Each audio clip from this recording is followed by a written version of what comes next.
Cuando pensamos en la Edad Media, muchos de nosotros inmediatamente vemos suciedad, brutalidad y atraso en nuestra mente. Pero, ¿y si esta época que a menudo consideramos oscura y primitiva, desarrolladas y basierten sich auf einem tiefen Verständnis ihrer Umgebung?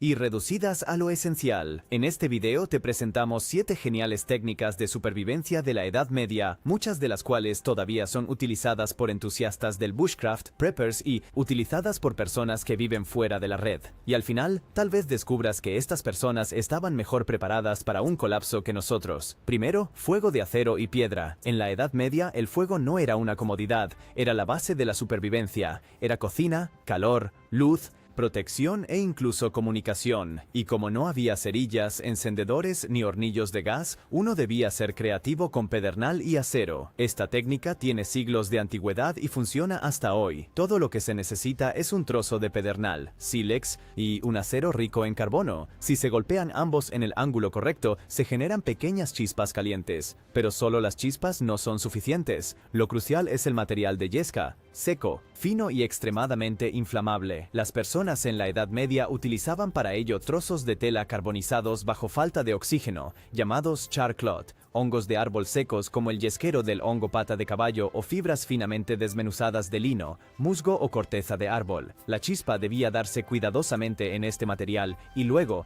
con un suave soplo hasta convertirse en llama. Una vez encendido, el fuego era muy valioso. No solo servía para cocinar, proporcionaba calor en corrientes de aire, cabañas de madera, generaba humo para conservar carne, vapor para desinfectar heridas y luz en noches oscuras, al trabajar, leer o rezar. En muchos pueblos, encender fuego era un asunto comunitario. Se ayudaban mutuamente, llevaban carbones encendidos en recipientes especiales de casa en casa y compartía fogones. El fuego era el centro de la vida social, en fiestas, en hornos comunitarios y una olla de sopa grande. Y lo mejor, esta técnica funciona de la misma manera hoy en día. Quien esté en el bosque o se quede sin electricidad puede encender un fuego con eslabón y acero sin necesidad de encendedor ni gas. Todo lo que se necesita es conocimiento, paciencia y la fuerza de la naturaleza. Los seres humanos modernos están acostumbrados a microondas, hornos y cocinas de inducción, pero antes cocinar era un arte de generar, almacenar y utilizar el calor de manera uniforme. La solución: el horno de suelo. Un horno de tierra es básicamente un agujero en el suelo que se utiliza para cocinar. El método es simple pero genial. Se cava un hoyo, se cubre con piedras y se enciende un gran fuego dentro.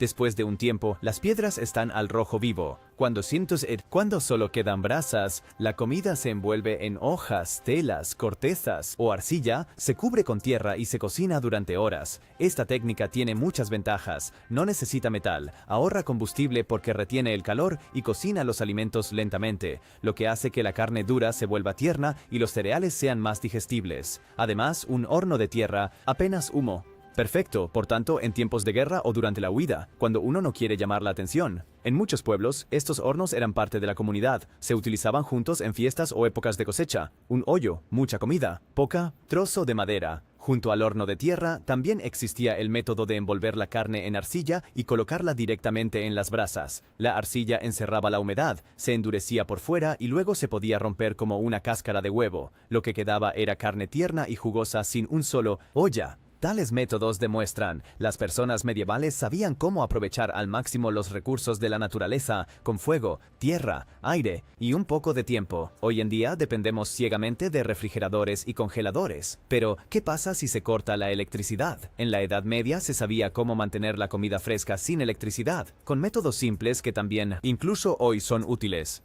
Uno de los métodos más ingeniosos era el almacenamiento en la tierra. Verduras de raíz, productos lácteos o carne se guardaban en lo que se llamaban cavas de tierra o tinajas de barro y piedra enterradas. Estas cavas a menudo estaban directamente bajo el suelo de la casa. Mediante trampillas, gracias a la profundidad, la temperatura se mantenía constantemente fresca durante todo el año, incluso en pleno verano. Cubiertos con paja, hojas o telas, estos sótanos también regulaban la humedad. Tubos de ventilación con La grava capturaba el exceso de agua, lo que prevenía el moho y la putrefacción. De este modo, una cabeza de col que afuera se pudriría en pocos días podía conservarse más de un mes. En los pueblos sin sótanos de tierra se recurría a otros métodos. Grandes recipientes de barro de paredes gruesas se enterraban parcialmente, preferiblemente a la sombra de los árboles o las paredes del norte y envueltas en arena húmeda. Estos sistemas de enfriamiento pasivos refrigeraban por evaporación. La leche se bajaba en pozos en cubos, los huevos se ponían en agua de cal. El agua corriente de arroyos o ríos se utilizaba para enfriar barriles con cerveza, vino o alimentos perecederos para enfriar. Se colgaban cestas con provisiones en el arroyo, un refrigerador natural. No todo tenía que almacenarse en frío. Cereales, hierbas y nueces se colgaban en lugares secos y ventilados, a menudo bajo techos o cerca de chimeneas, donde subía el aire cálido y seco.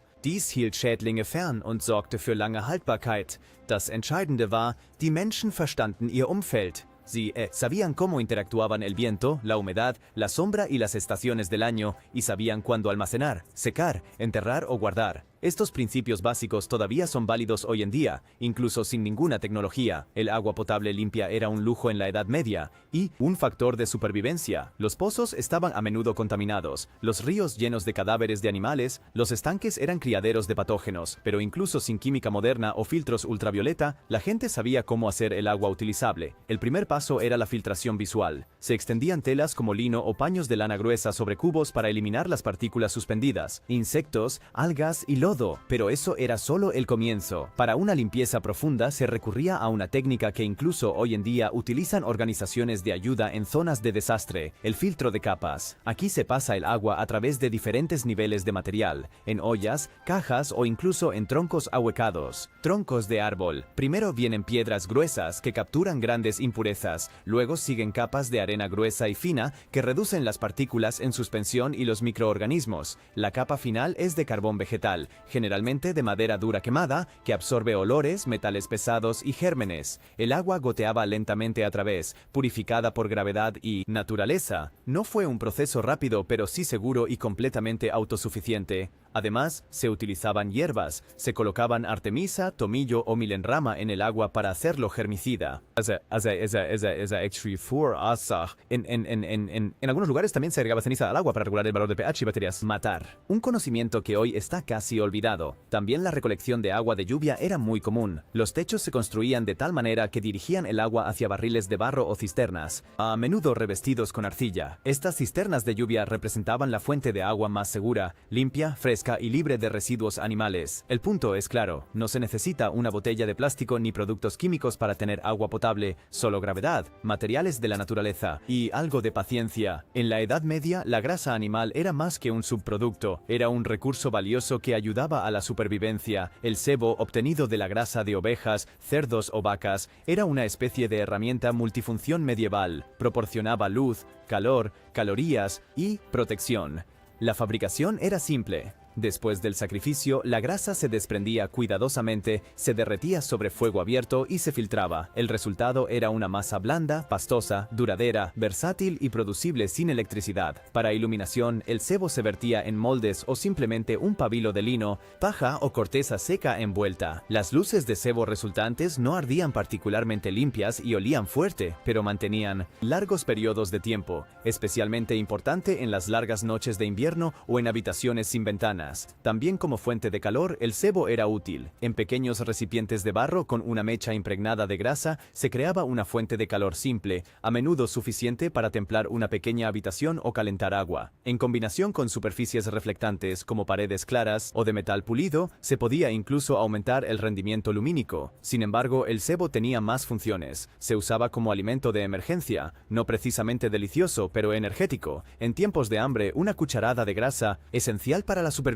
Además, el sebo conservaba herramientas y cuero, se aplicaba como protección para la piel o se usaba para engranar ruedas de carros, un verdadero todoterreno. Hoy en día, los preparadores y comunidades fuera de la red utilizan el sebo nuevamente, porque se conserva sin electricidad, se almacena bien y proporciona luz y calor en situaciones de emergencia. Quien solo ve la grasa como desecho, nunca ha intentado hacer fuego tiritando en la oscuridad. Mucho antes de que hubiera teléfonos, internet o radios, las personas usaban lo que tenían a su disposición: fuego. Y con el fuego vinieron mensajes, señales, advertencias, coordinación. Especialmente en tiempos inseguros, esa fue una de las técnicas de supervivencia más importantes. La idea era simple. En lugares elevados, como colinas, torres de vigilancia o bordes de bosques, se establecían hogueras preparadas, siempre listas para usarse. Tan pronto como aparecía un enemigo, un peligro o un mensaje, se encendía la primera señal de fuego. Desde allí comenzaba una cadena. El siguiente puesto que veía el fuego encendía el siguiente. Durante horas, se podía advertir a todo un valle, un condado o una zona fronteriza sin una sola palabra hablada. Los pueblos podían prepararse. Las fortalezas cerraban sus puertas. Los hombres tomaban las armas. Esta técnica era tan efectiva que se mantuvo en uso en Europa durante siglos, incluso en guerras del siglo XVIII,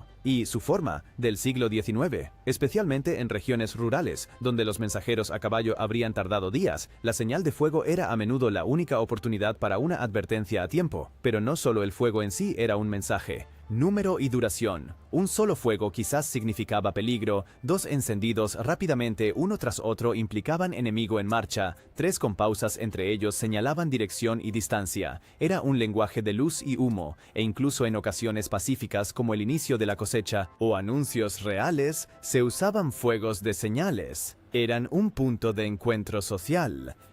Símbolo de pertenencia y herramienta técnica al mismo tiempo. Hoy en día, este conocimiento puede nuevamente salvar vidas. Quien se pierde en la naturaleza sin señal puede hacerse notar con fuego y humo siempre que sepa cómo. Y eso es precisamente lo que sabían las personas en la Edad Media. No tenían señal, pero tenían conexión. En la Edad Media no había hospitales modernos, antibióticos o medicamentos sin receta, pero eso no significaba que uno estuviera indefenso frente a la enfermedad. Al contrario, las personas recurrían a conocimientos de siglos de antigüedad, a plantas medicinales, observación de la naturaleza y recetas transmitidas. El jardín de hierbas era el corazón de la atención médica, a veces ubicado detrás de muros de monasterios, a veces recolectado de forma silvestre en praderas, en los bordes de los bosques o a lo largo de los arroyos. La gente sabía cuándo debía cosecharse cada planta, sabía en qué fase lunar, a qué hora del día, en qué lugar. Este conocimiento se transmitía oralmente, transmitido de generación en generación. Una de las plantas más importantes era la milenrama. Sus pequeñas flores blancas se usaban para tratar heridas, ayudaban a detener hemorragias y a aliviar inflamaciones. Los campesinos, soldados y pastores a menudo las llevaban en sus bolsillos, un botiquín de primeros auxilios vegetal. El ajo también era imprescindible, especialmente durante plagas o epidemias de gripe. Se machacaba, se ponía en vino o se utilizaba como ungüento. Sus propiedades antibacterianas lo hacían a un antibiótico natural.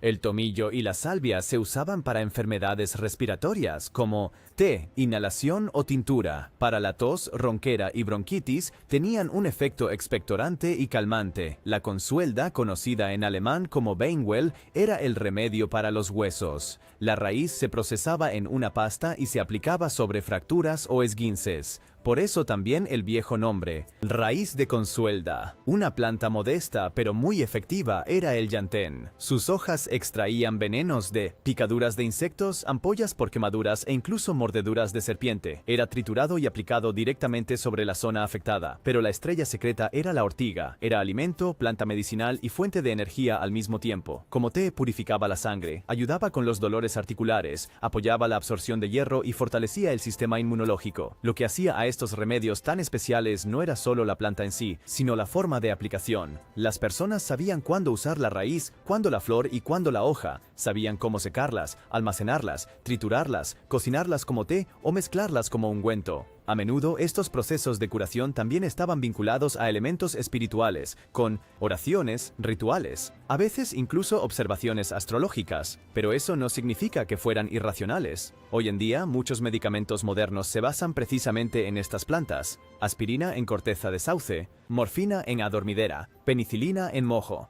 Las personas de aquel entonces no eran médicos con batas blancas, pero eran observadores, experimentadores y sobrevivientes. No tenían equipo de laboratorio, pero tenían experiencia, y en un mundo sin farmacia, eso era la diferencia entre la vida y la muerte. Incluso hoy, cuando fallan las cadenas de suministro o los medicamentos escasean, este conocimiento es nuevamente de valor incalculable. Una hoja recolectada en el momento adecuado puede salvar más que cualquier frasco de pastillas. Vivimos en un mundo lleno de tecnología, comodidades y disponibilidad inmediata, pero esta comodidad tiene su precio. Hemos olvidado cómo nosotros mismos para sobrevivir. Nuestros antepasados en la Edad Media no tenían internet, no tenían supermercados y no tenían electricidad. Y sin embargo, en muchos sentidos eran más independientes y resistentes que nosotros hoy en día. Sabían cómo hacer fuego, filtrar agua, almacenar alimentos, curarse y comunicarse entre sí. Seine Umgebung.